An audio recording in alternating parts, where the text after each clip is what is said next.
Buenas noches. Hoy se agarraron, ahora están agarrados el presidente Javier Milei y el gobernador de la provincia de Buenos Aires, Axel Kicillof, porque Kicillof dice que Milei no le manda los recursos, el dinero que él necesita para gobernar. Bueno, recordemos que Milei seguramente no lo trata como lo trataba Alberto Fernández a Kicillof. Alberto Fernández en los 4 años que estuvo, lo primero que hizo fue por decreto sacarle parte de la coparticipación a la capital federal para dársela a la provincia de Buenos Aires, a Kicillof. Después adelantos del Tesoro, transferencias discrecionales, hubo un montón de plata que pasó del gobierno de la Nación a la provincia de Buenos Aires en los 4 años de Alberto Fernández. Esta es la verdad. Que Milei no lo trata a Kicillof como Alberto Fernández, es así, no lo trata.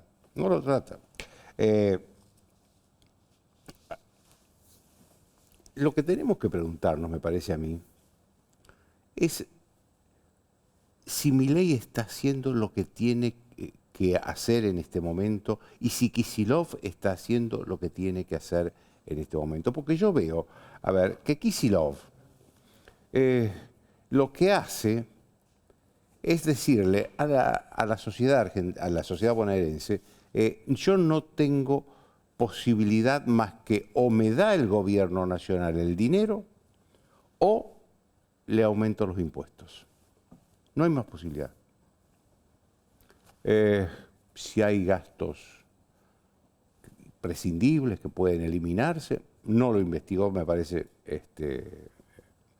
Kicillof. Si hay gastos que pueden achicarse, no los investigó.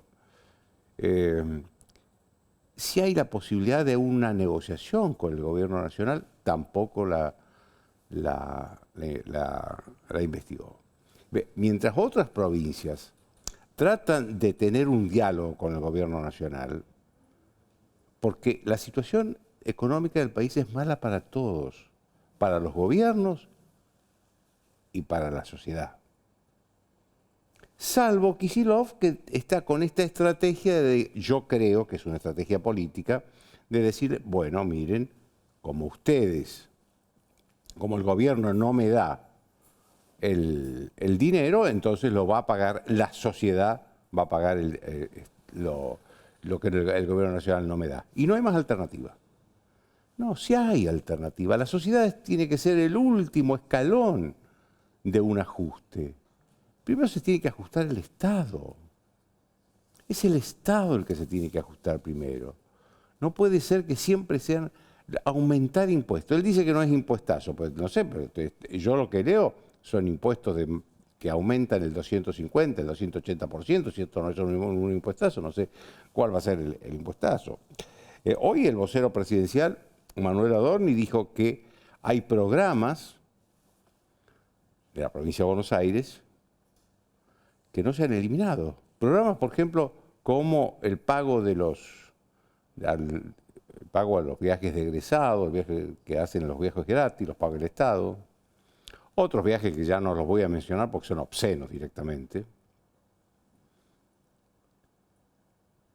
Y yo no sé si lo que dice Adorni es cierto o no, si hay 170.000 millones de pesos que se gastan en programas que son prescindibles. Pero si esto es cierto, hay una carga inhumana en querer aumentarle los impuestos a una sociedad muy herida económicamente para poder financiar esos gastos del Estado, sinceramente. Yo tampoco sé si el presidente tiene razón cuando es él el que convoca a un boicot fiscal, a una rebelión fiscal a que no paguen los impuestos. Porque creo que esto puede terminar en contra del presidente. En algún momento la sociedad puede decir, bueno, no le vamos a pagar el impuesto a Kicillof, tampoco le vamos a pagar el impuesto a Milei. Pero esto lo puede hacer cualquiera, menos el presidente de la Nación. De esto voy a hablar luego con José Luis Espert, que es el primer funcionario nacional como diputado nacional que promovió la rebelión fiscal en la provincia de Buenos Aires. También lo acusaron, ¿no? Y seguramente alguien del kirchnerismo penalmente Es un diputado, puede decir lo que quiera, nadie lo va a condenar por lo que dice.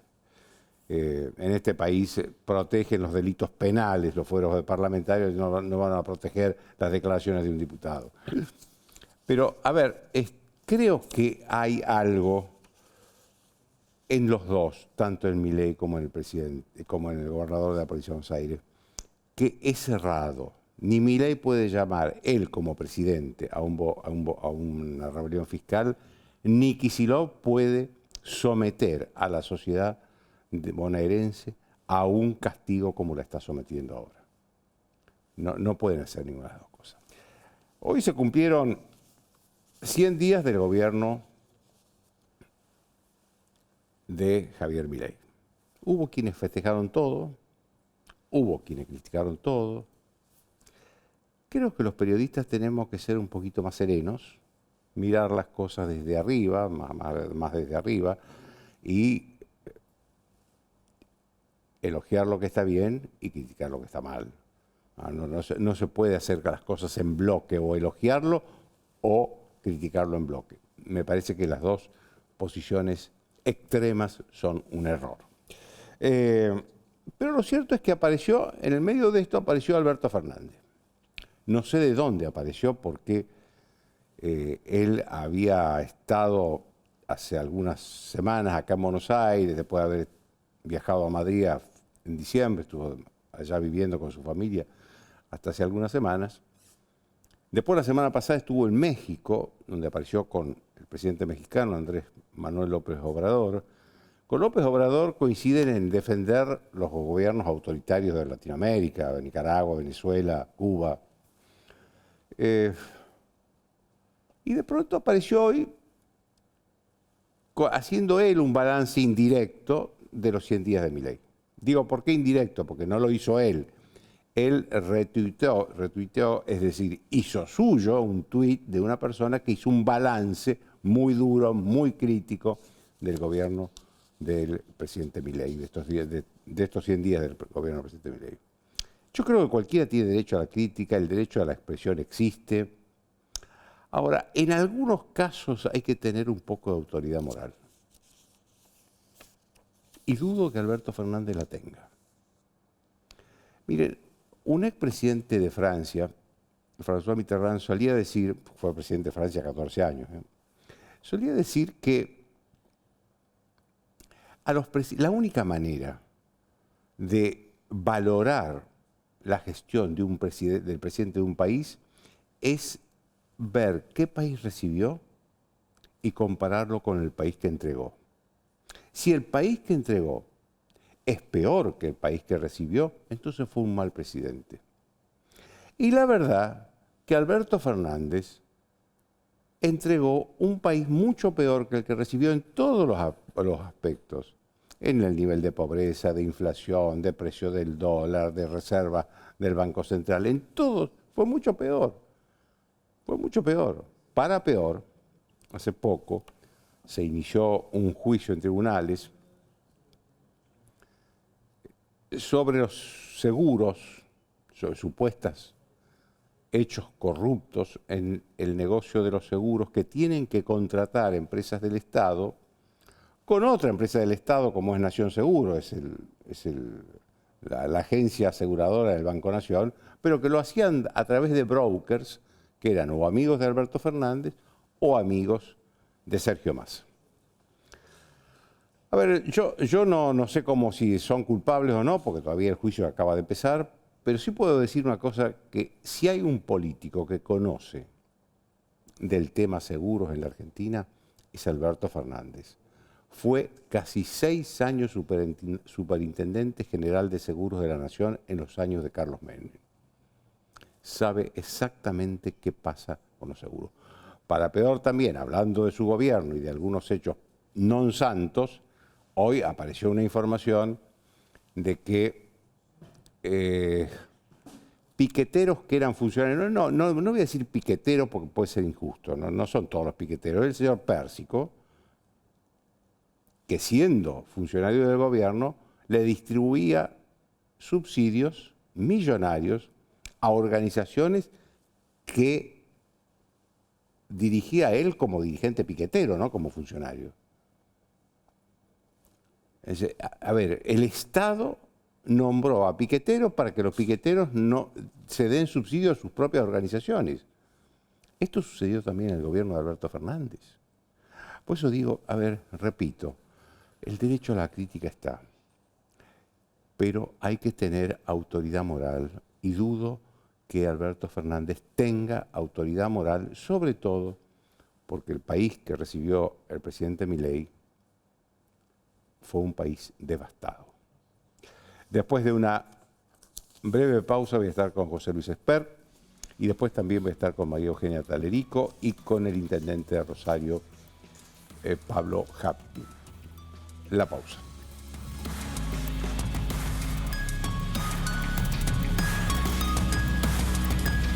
Auspician desde el llano.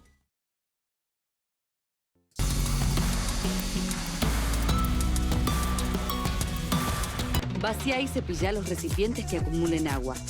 Tira agua hirviendo en desagües y rejillas y coloca mosquiteros. Juntos podemos prevenir el dengue. Más información en buenosaires.gov.ar/dengue. Buenos Aires Ciudad. Grupo Petersen, desde 1920, construyendo el país. 91 años de historia. Conoce el Palacio Legislativo. Agenda tu visita guiada en legislatura.gov.ar. Legislatura porteña. Nos une a la ciudad. En Vicente López, invertimos en tecnología para combatir el delito. Sumamos agentes, equipamiento y patrullas para recorrer las calles y defender a nuestros vecinos las 24 horas.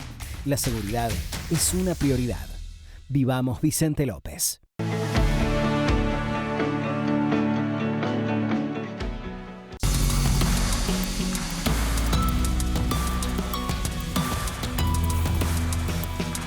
Bien, como les dije, José Luis Espert, que es el personaje de la semana, porque el primero que convocó a un boicot, a una rebelión fiscal contra Kicillof. ¿Cómo fue eso?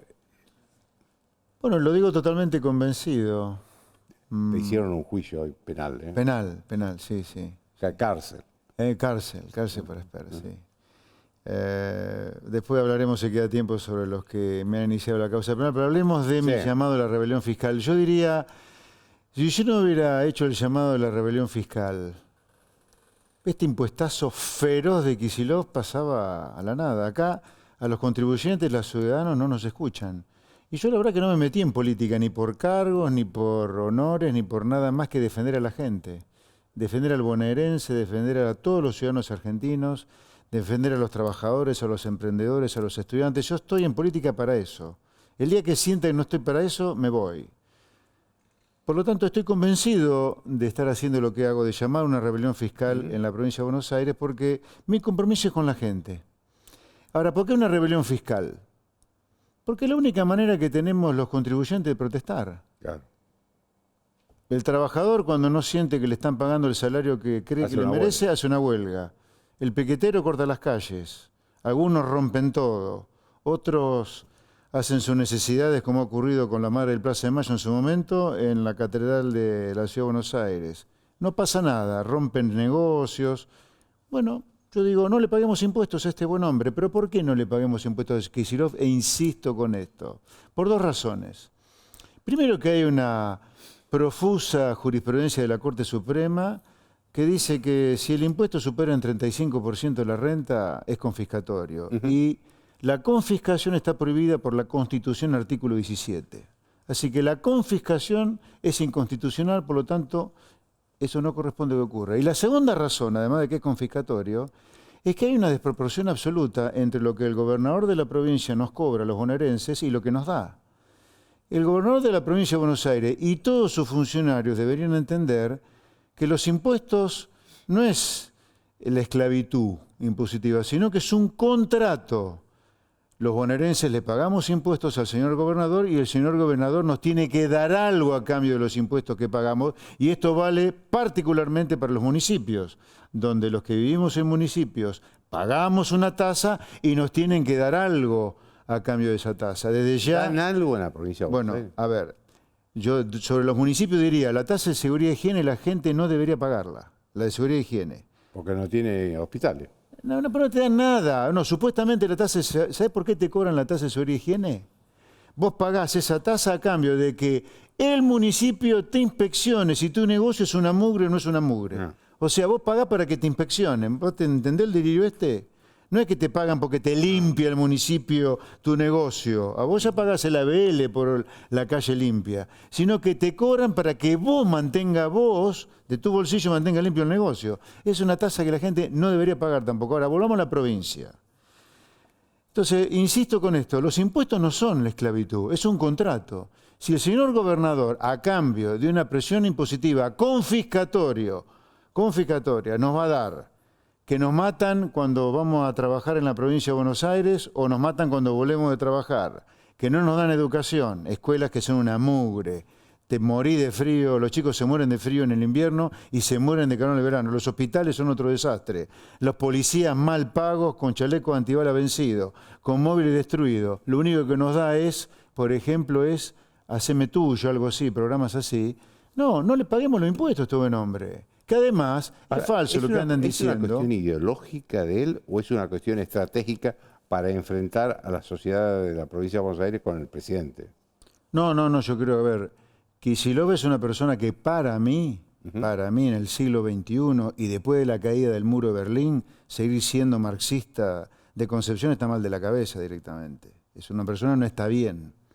Una persona que cree... Que es keynesiano, él dice que no, es keynesiano. Que keynesiano. Él hizo una lectura marxista de Keynes en la tesis doctoral que hizo, pero su formación, su postura es marxista directamente. Entonces, una persona no está en sus cabales, que te diga, y lo ves claramente cuando toma decisiones de política económica. Entonces, el llamado a la rebelión fiscal no es una cuestión de loquito para llamar la atención, es que es confiscatoria la presión impositiva en la provincia de Buenos Aires y no nos dan nada salvo estupideces. Ahora, el gobernador no entendió el mensaje de las urnas del 19 de noviembre cuando gana Milei. Acá la política tiene que ajustar y el gasto público y el Estado se tienen que achicar. No es que si la nación le manda menos plata discrecional le tiene que aumentar impuestos. Vamos a las cosas concretas. ¿Qué gastos podría haber eliminado Kicillof? Que no lo eliminó. Por lo pronto tiene 18 ministerios, que lo chique a 9 como ha hecho el presidente de la Nación. Gnocchi tiene a patadas en la provincia de Buenos Aires. Que abra todos los gastos de la legislatura, o el caso, o este hombre, hoy Kicillof ayer convocó una conferencia de prensa para hablar sobre el tema de la rebelión fiscal que yo convocaba en la provincia. Ahora, no lo vi escandalizado por el caso Chocolate, ni escandalizado por el caso Insaurralde. ¿Sabes cuánta plata hay para cortar en la corrupta legislatura de la provincia de Buenos Aires? Que le corte el chorro también a los municipios. Si los municipios también reciben plata discrecional, así los municipios también ajustan. No puede ser que siempre el que paga el pato de la boda de desastres, como hacen muchos gobernantes, como Kicillof, sea el contribuyente. Y otra cosa, porque esto no es menor lo que te voy a decir ahora. Los contribuyentes argentinos, por culpa del pésimo manejo que hizo Kicillof de la cuestión de la deuda pública cuando fue ministro de Cristina y de la estatización equivocada que hizo YPF, por culpa de esos dos juicios, Argentina tiene que pagar 15.000 millones de dólares, 15.000 millones de dólares de plata que va a salir de nuestro bolsillo, de los trabajadores, a los que nos ganaron este juicio. Y hay otros 23.000 millones de dólares que se vienen, total 38.000 millones de dólares. La fuente es el excelente analista de mercados Sebastián Maril.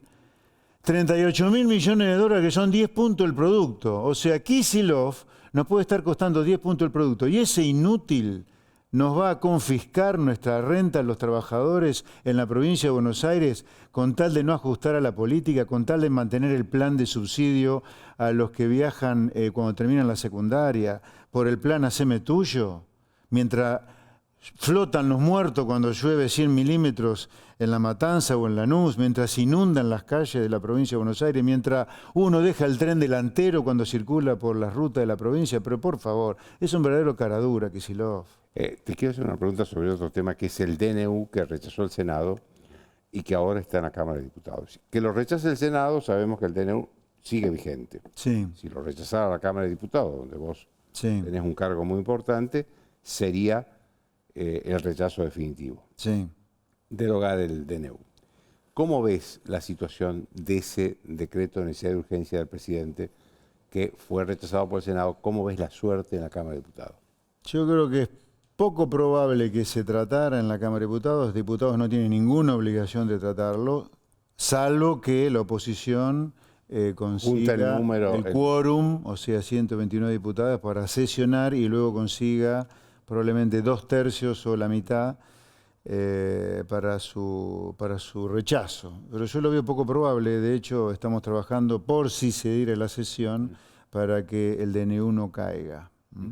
Ahora, que le quede claro a aquellos que votaron en contra del DNU en el Senado.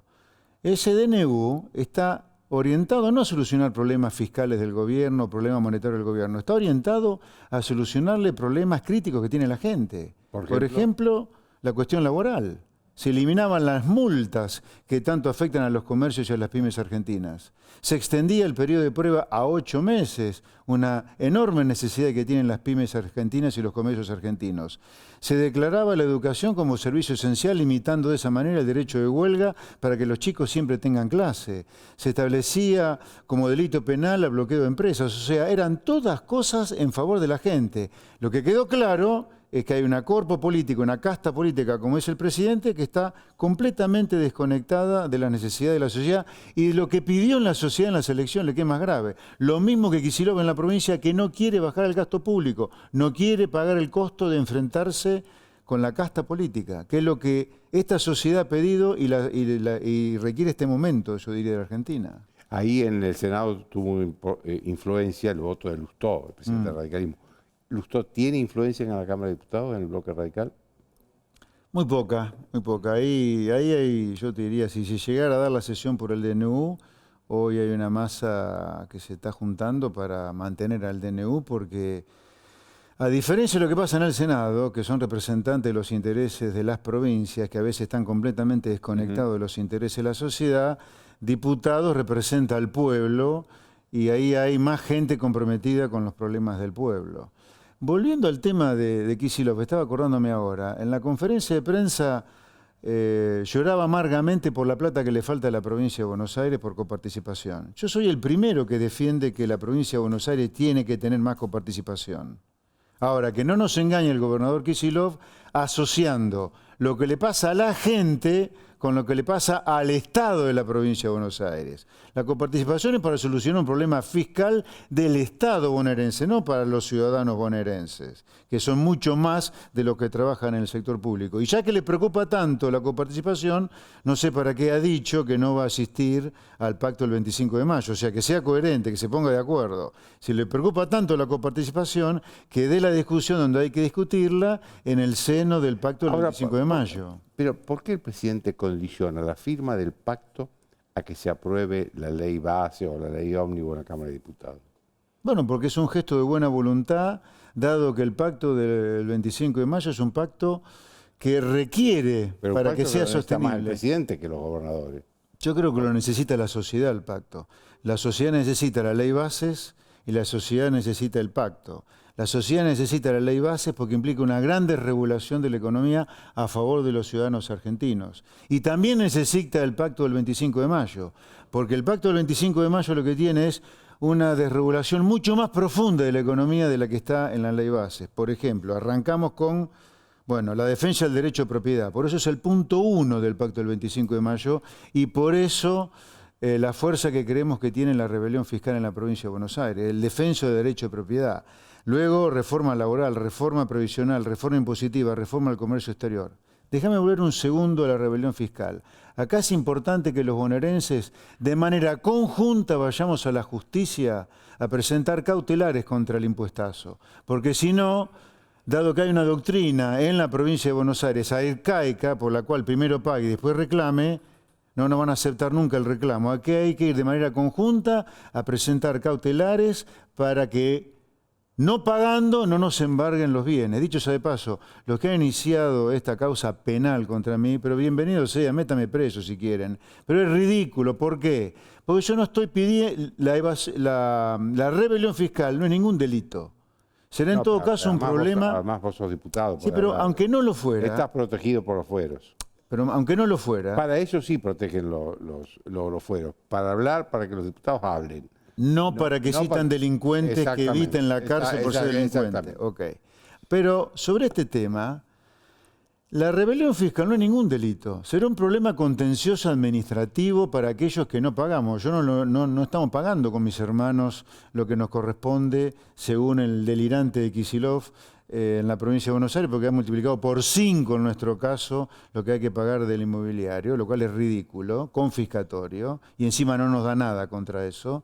Sino que, insisto, la rebelión fiscal no es delito, es un problema contencioso administrativo. Lo que es delito es la evasión fiscal, que es cuando uno, de manera deliberada, oculta la riqueza que tiene No para le paga pagar los los impuestos que impuestos. tiene que pagar al La rebelión fiscal es, insisto, la manera de expresarnos los trabajadores que sentimos que esta presión impositiva en la provincia es confiscatoria y además contra un gobernador que no nos da nada salvo ñoquis, punteros, inseguridad, mala educación, hospitales destruidos. El IOMA, la salud en la provincia de Buenos Aires, destruida. ¿Y nos quiere cobrar más impuestos? Pero por favor. Déjame que te haga una pregunta sobre los 100 días del presidente Milei, porque Sí. además se pronunció Alberto Fernández hoy sobre los 100 días. ¿Cuál es tu evaluación de estos 100 días? Y mi evaluación siempre va a ser contra lo que hubiera ocurrido a 100 días, ¿no? Si me dijera que estuviéramos 1000 días, sería diferente.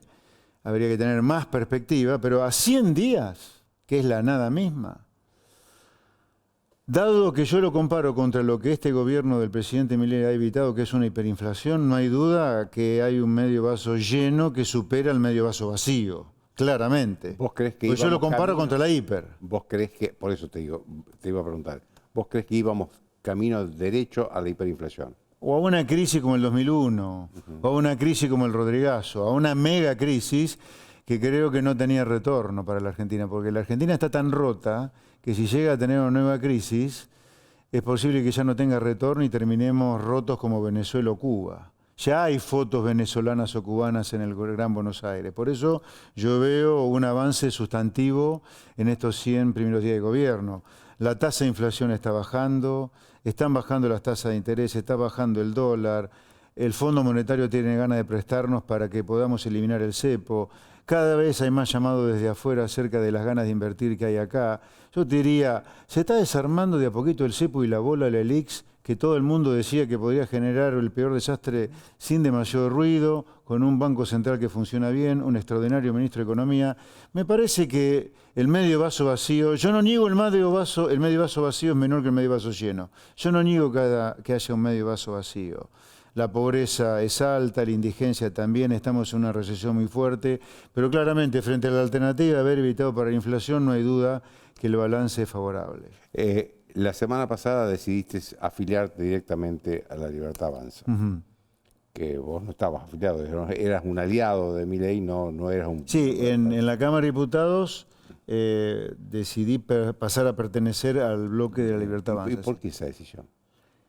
Creo que el presidente Milei merecía de mi parte un gesto de generosidad, porque él fue muy generoso conmigo, muy generoso. ¿En qué sentido? Y varios, te diría. Uno, él decidió proponerme como presidente de la Comisión de Presupuesto y Hacienda de la Es una Cámara de de las más Diputados, importantes. que es la más importante, o una de las más importantes de Sí, junto la con las Cámara. asuntos constitucionales son las dos más. Claro, sin ser en ese momento del partido de gobierno, yo era Avanza Libertad. Segundo, él pidió, cuando dio su discurso frente a la Asamblea Legislativa, que yo fuera la primera persona en recibirlo cuando llegara al Congreso.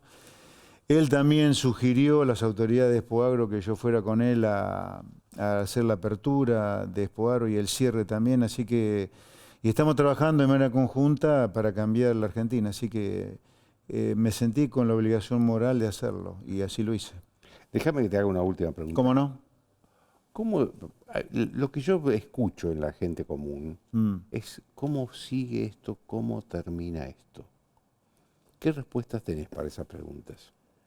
A la gente le digo, mis queridos argentinos, mis queridos bonaerenses, sé que el trago es amargo, sé que el trago es duro, sé que es difícil lo que estamos pasando, pero lamentablemente es la única alternativa para que la luz al final del túnel, que va a venir, no sea un tren que viene de frente, sino la luz de una nueva Argentina.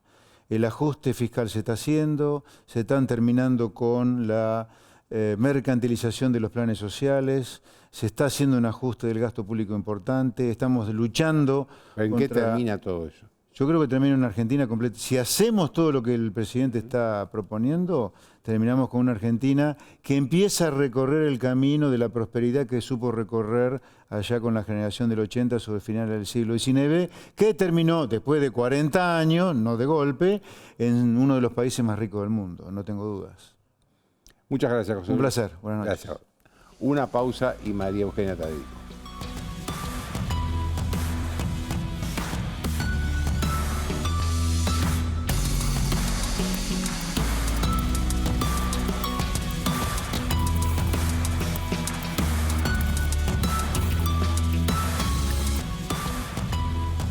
Bien, estoy con María Eugenia Taderico, ustedes la conocen, fue vicepresidenta de la Unidad de Investigaciones Financieras en el gobierno de Macri, es la agencia que lucha contra el lavado de dinero, entre otras cosas, contra la corrupción en general también. Hablando de eso, María Eugenia, le quería preguntar sobre una noticia que leí hoy de un colega que yo aprecio mucho, Hugo Alconadamón, que decía que en Rosario, solo en Rosario, el narcotráfico mueve 100 millones de dólares anuales.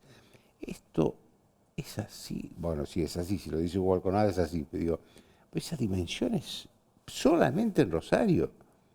Entonces, ¿cómo se puede hacer para luchar contra eso? Bueno, el origen del sistema de prevención de lavado de dinero es justamente el dinero narco, ¿no? Los carteles de la droga de Colombia, que en los años 80 ponían en jaque a los gobiernos colombianos, fueron el origen de este sistema porque se descubrió que las organizaciones criminales, más que incautarle sus drogas o sus soldaditos o a sus distintos actores, había que despojarlas del poder que les daba el dinero. Y sobre todo no solo por un poder del dinero que les da para hacer inversiones en los distintos lugares donde ellos toman control territorial, por las cosas que adquieren y por cómo se mueven, sino por el poder del dinero de la corrupción. O sea, la corrupción, si usted estudia las distintas aristas de combate al crimen organizado y al narcotráfico, el principal problema es la corrupción. Porque cuando lograron permear las aduanas, migraciones, los sistemas de seguridad, los jueces, los fiscales, la policía, que como se dice en Santa Fe casi que está trabajando para los narcos, y es muy difícil armar esos cuerpos élite sin corrupción, es donde se empieza a contaminar absolutamente todo, y ese poder del dinero, los lugares donde hay mucha corrupción, hace que obviamente el poder territorial sea el que estamos viendo en la provincia de Santa Fe. ¿Y qué recursos tiene el Estado para ir a buscar y encontrar ese dinero de los narcos? Bueno, usted sabe que en este momento está el Grupo de Acción Financiera Internacional en la Argentina que va a evaluar qué remedios o qué antibióticos, si se quiere, nosotros tenemos para poder combatir, prevenir estas amenazas. La principal hoy como fuente de lavado de dinero de la Argentina es el narcotráfico. Así que es como un tema hablar de esto en este momento en la Argentina, porque han sido años de un Estado absolutamente ausente en la coordinación, porque como yo digo, como orden es lucha contra la corrupción, pero como premisa, ¿no? Buscar grupos élites que sabemos que no van a ser permeados por esto. Y segundo, es la coordinación interinstitucional. Argentina tiene autoridades nacionales federales y autoridades locales. Todas tienen distintas competencias. Por ejemplo, los fiscales locales están con el sicariato, los homicidios, las extorsiones, el narcomenudeo. Y es la justicia federal la que está con los narcotráficos, los carteles que están bajando droga, o la droga sintética, o la droga que está bajando fronteras abajo de países productores de cocaína. Entonces, el sistema tiene que organizarse y ahí tiene que hablar la inteligencia nacional con la inteligencia provincial, los gobiernos nacionales, los ministerios de seguridad, como se están hablando ahora evidentemente, más las agencias de inteligencia, tanto financieras como la inteligencia criminal. El Servicio Penitenciario Federal, Joaquín, desmanteló la inteligencia dentro de los lugares de donde están operando los narcos. Pero entonces eran cómplices de los Bueno, a ver, Garrigós de Rebori, que era la interventora del Servicio Penitenciario Federal, no ha dado explicaciones. El ministro de Justicia, Soria, nos hemos cansado de advertir sobre esta situación porque los narcos operan desde la cárcel y de hecho hoy es el primer desafío escollo con el que se encuentra el gobernador Puyaro cuando intenta poner orden a los teléfonos celulares a los que accedían y para intentar hacer cumplir una ley que es solo de los inhibidores. Eso sobre provocó todo, 4 muertes inocentes. Bueno, hace mucho tiempo que están muriendo inocentes en Rosario. Sí, pero esta vez fue muy explícito. No, porque ahora ¿qué pasó? Fue una paz enero-febrero, se organizaron, se dejaron de matar entre ellos, los famosos clanes que hay operando, y se pusieron de acuerdo contra el gobierno provincial, que fue donde se sienten desafiados, sobre todo por las medidas en el sistema penitenciario local. Entonces, todo esto es un sistema. Todas esas autoridades se tienen que hablar. La organización narco va desde el soldadito, que como muchos integrantes del colectivo, como yo le digo, kirchnerista, han minimizado al narcomenudeo cuando es una cadena de búnkers. Eso le iba a preguntar. Usted habló recién del narcomenudeo, pero yo recuerdo que hace poco, en un discurso en el Senado, el senador Parrilli, kirchnerista, dijo, subestimó el narcomenudeo. El narcomenudeo, es decir, el narcomenudeo estamos hablando del que vende, del dealer que vende la droga, no era un problema. ¿Esto es así? Mire, la verdad que Parrilli yo lo tomo con muy poca seriedad, pero además cuando nosotros asumimos había alguna causa que tenía que ver con Pérez Corradi y alguna actitud bastante complicada de Parrilli. Sí, que como usted sabe fue jefe de la inteligencia argentina. Sí. Por supuesto que el narcomenudeo es un problema porque en realidad es donde se instalan los búnkers y en la pelea de los poderes territoriales. Porque además es la última eslabón de una cadena. Sí. Si se sigue la cadena, se llega al... El gobernador Kicillof creo que dijo que era también como una opción frente a la crisis social, por supuesto, para la crisis económica. O sea, también han minimizado el último eslabón de la cadena, ¿no? Y ahí es como le decía, un sistema que tiene que estarse hablando permanentemente y entonces es la lucha contra la corrupción y la coordinación interinstitucional, sin la cual no va a haber saturación en la calle, ¿no? Con las fuerzas que usted quiera mandar que puedan funcionar bien. Nosotros en la Unidad de Información Financiera no habíamos creado esta cáscara que creó Alberto Fernández con todas las expectativas que se le crean a la gente. También, por ejemplo, podemos hablar de la puesta en marcha del sistema del nuevo Código Procesal Penal del que tanto se habla, con un montón de vacancias en la justicia de la provincia de Santa Fe y algunos cuestionamientos éticos respecto de los jueces federales que están en funciones en este momento. Entonces, ¿de la capital o del interior? No, de la provincia de Santa Fe, jueces federales en particular. Entonces digo, llenar las vacancias, poner en marcha el código procesal, todo eso es positivo, pero necesitamos que se haga todo junto para que obviamente haya un retroceso de las bandas narcos en la provincia de Santa Fe. Y ahí también digo, cuidado, perdón porque me perdí, me fui para el tema de los jueces, los fiscales y el Código Procesal Penal nuevo, que el ministro ha anunciado y que después, bueno, obviamente, me parece que estuvo bien remover el avispero para decir, bueno, pero los tiempos de implementación son urgentes. La cuestión de la Unidad de Información Financiera, crearon una cáscara, y ahí digo, ojo con la expectativa de la gente, están matando, estamos con tasas de homicidios muy altas en Santa Fe y en Rosario, más allá de estos 2 meses de pseudo paz. Entonces, la unidad que fue creada en ese momento fue una cáscara porque cuando la organizamos nosotros había un canal rojo con los fiscales de Rosario especialmente y de Santa Fe que tenían un fiscal de crimen organizado donde permanentemente la información estaba fluyendo para desarticular los movimientos que podían estar las organizaciones.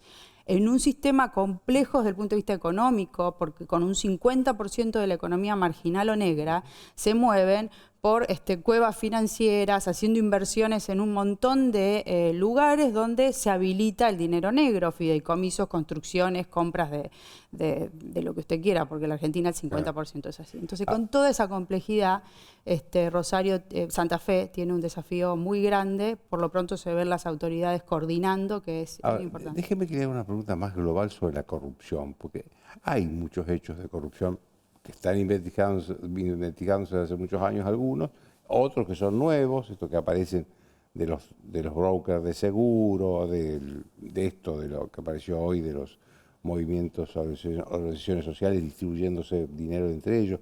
Es decir, ¿qué está pasando que el Estado, yo noto que el Estado no se está preocupando mucho como se preocupaba en otros tiempos por la corrupción? La corrupción, si no, es parte de una política de Estado frente a lo que definió el propio presidente, ¿no? Un país con bancarrota moral y con estructuras absolutamente putrefactas. Él definió en su discurso que había una asociación ilícita en cada permiso, en cada beneficio, sí, claro.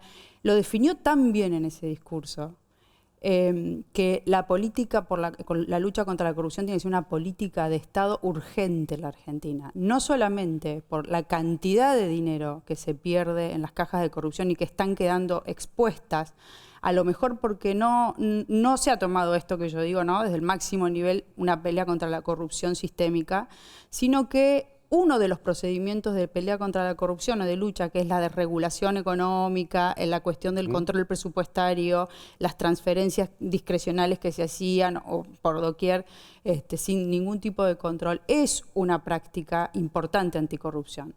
Entonces, yo creo que habría que abordarlo de un modo más sistémico, sobre todo en las provincias que tienen predisposición para hacerlo, no todas lo tienen. Usted estuvo hablando con José Luis Esper de la provincia de Buenos Aires, y es una provincia que sangra corrupción.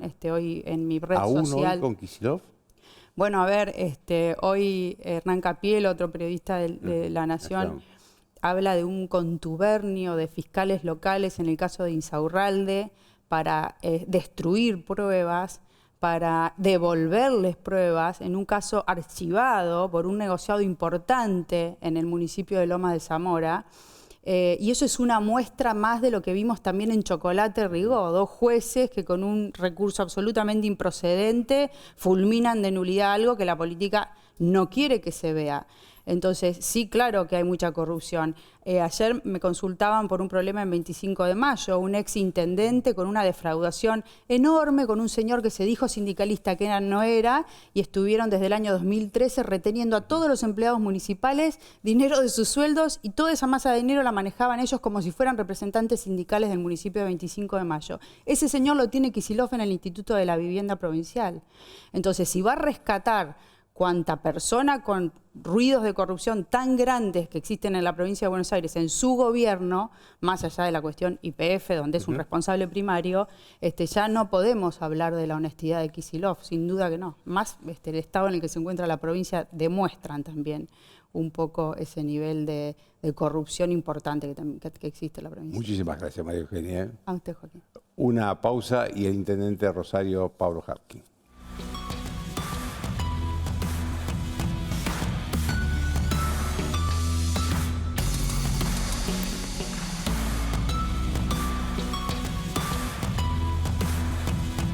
Bien, estoy con el intendente de Rosario, Pablo Hapkin, que está en Rosario.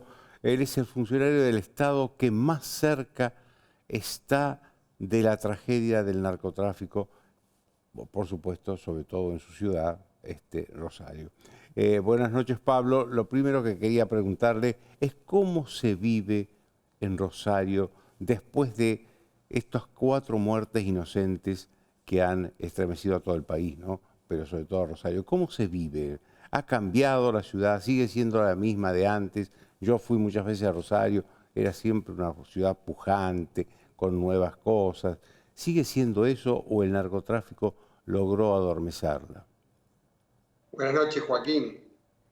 Rosario está, como siempre a lo largo de su historia, peleando por recobrar la normalidad. Primero, obviamente, con un despliegue en calle de lo que se ha generado a partir de refuerzo de policía provincial, refuerzo de fuerzas federales, una primera tanda de apoyo logístico de Fuerzas Armadas, tal cual lo prevé la ley. Mañana vamos a tener un refuerzo muy importante también en ese sentido, por medios terrestres, aéreos y fluviales, y recuperando la totalidad de las actividades. A mí me tocó hoy a la mañana, Joaquín, poner en marcha las salas de 2 y 3 años, en 49 salas en los 40 centros cuidar que tiene el municipio, bueno, y recuperando la actividad también.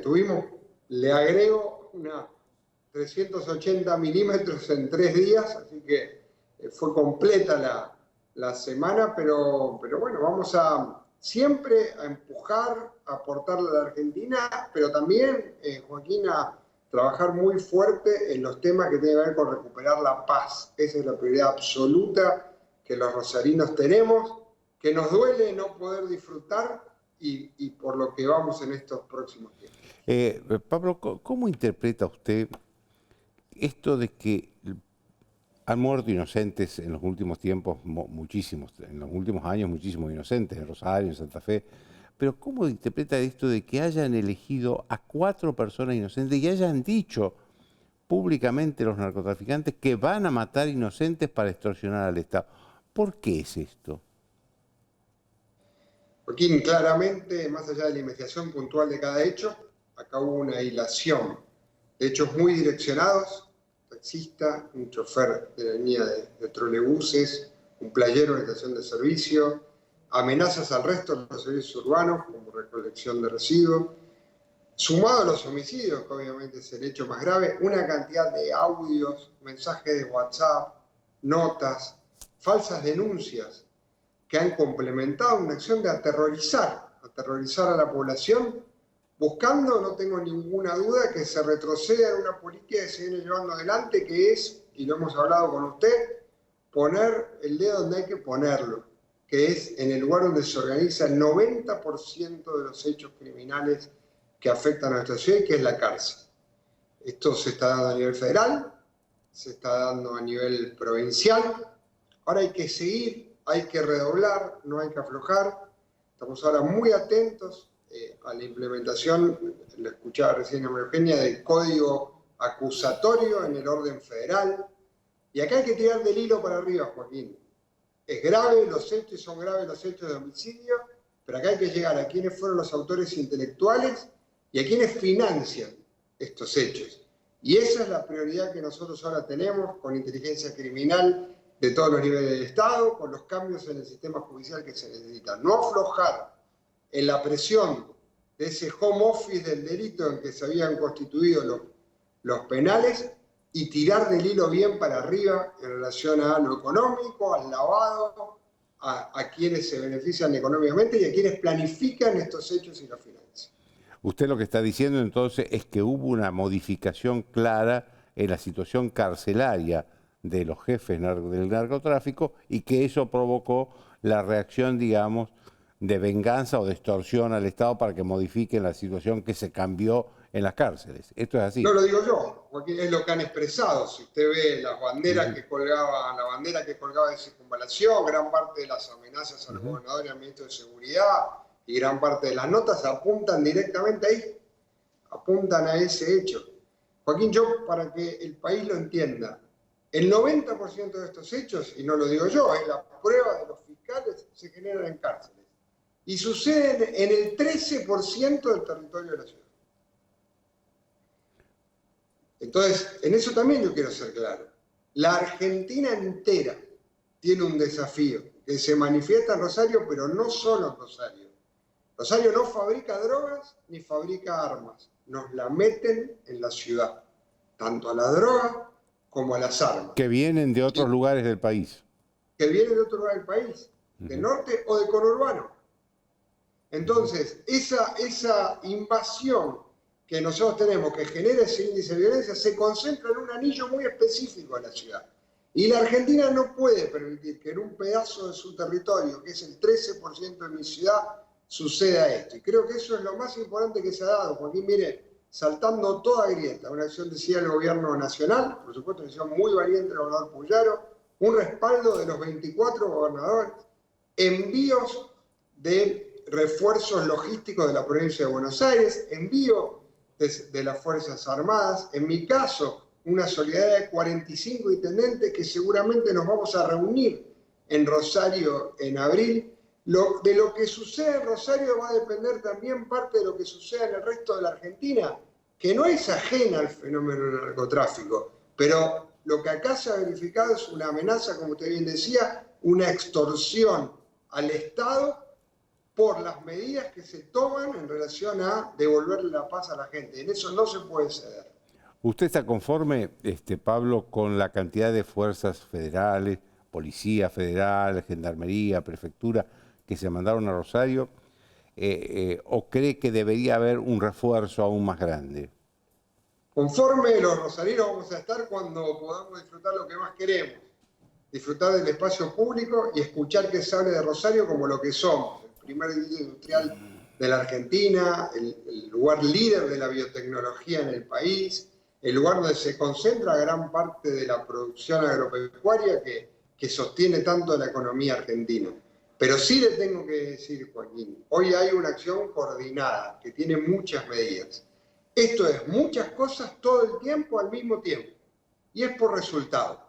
Y yo estoy en un rol, miren, en el municipio estamos, desde constituir como hicimos, somos el único caso, una agencia municipal del control del lavado de dinero, a poner lugares físicos para que funcionen espacios que trabajen sobre la seguridad, o incluso, hoy lo hablaba, se lo hicimos saber a la Corte Suprema de la Nación, poniendo, si hace falta, nuestros distritos municipales para que las salas de audiencia que hoy no tenga el federal para aplicar el proceso acusatorio la tenga. Y sobre todo, Joaquín, recomponiendo el tejido social, urbanizando barrios, esperamos tener noticias muy importantes esta semana, cuidando que nuestros chicos, como hoy lo hicimos con la sala de 2 y 3, como lo vamos a hacer ahora de 9 a 14 en un programa con la universidad, sostener la trayectoria escolar, que los pibes estén en la escuela o formándose en oficios. Y recomponiendo eso a la vez, y con una presencia que se lo tengo que plantear de fuerzas federales, con refuerzos logísticos, insisto, de otras provincias y también de las Fuerzas Armadas, que no se habían dado hasta acá en la ciudad, pero que para que el rosarino la sienta como efectiva van a tener que sostenerse mucho en el tiempo, y eso es lo que, por supuesto, sentimos que hay que asegurar ahora. Una última pregunta, Pablo. Usted dice que ya se nota el apoyo logístico de las Fuerzas Armadas ahí. Por ahora las Fuerzas Armadas solamente van a hacer apoyo logístico. La ley de seguridad interior no les permite más cosas, ¿no? La ley es clara y es sabia. Tiene un comité de crisis, Joaquín. Ese comité de crisis, en el artículo 27 de la ley, habilita el apoyo logístico. Si usted me permite a mí en la discusión, creo que deberíamos poder incluir en ese artículo, no modificar, no una gran reforma, porque creo que en la Argentina nos entusiasmamos con grandes reformas, la discutimos en una grieta ideológica y después no tenemos ningún resultado práctico. En términos prácticos, yo creo que hay algunas de las funciones, y es mi opinión personal, de las misiones de paz, de, por ejemplo, lo que hacen nuestras fuerzas cuando van a Haití o cuando van a otros países, que deberían poder darse dentro de ese apoyo logístico, fundamentalmente las reglas de empeñamiento de armas. Pero le pido en esto, Joaquín, mi opinión es, vamos con sentido práctico. Entendamos que si vamos a dar un gran debate y ver los ejemplos, no nos hace falta. Nos hace falta dentro del artículo 27, que es bien sabio, agregarle algunas cuestiones prácticas del accionar de ese apoyo logístico. Y entender, Joaquín, esto yo lo digo, todos los recursos legales que tiene la Argentina en el marco de la ley, hay que ponerlos en este tema. Mire, Rosario tiene una cuestión de violencia muy marcada. Nunca me va a escuchar negar este hecho. Pero le erra el que crea que este es un problema rosarino. Este es un problema de la Argentina, que tiene una manifestación en mi ciudad que vamos a enfrentar, pero que tenemos que enfrentar en todo el país, sobre todo en las redes que nos traen la droga y las armas a ciudades como la nuestra. Así es, Pablo. El problema de la droga es un problema de todo el país, no solo de Rosario. Hay que fijarse en el conurbano, en las provincias del norte, pero no nos olvidemos de nada y sobre todo no nos olvidemos de Rosario. Le agradezco mucho que haya estado con nosotros esta noche y le mando un saludo muy afectuoso y que tenga buenas noches. Muchas gracias, Joaquín. Lo esperamos pronto y le agradezco mucho el apoyo y a la solidaridad que a través suyo y de tanta gente nos llega. Muchísimas gracias. Gracias, Pablo. A nosotros también se nos terminó el tiempo. Chao, hasta el lunes.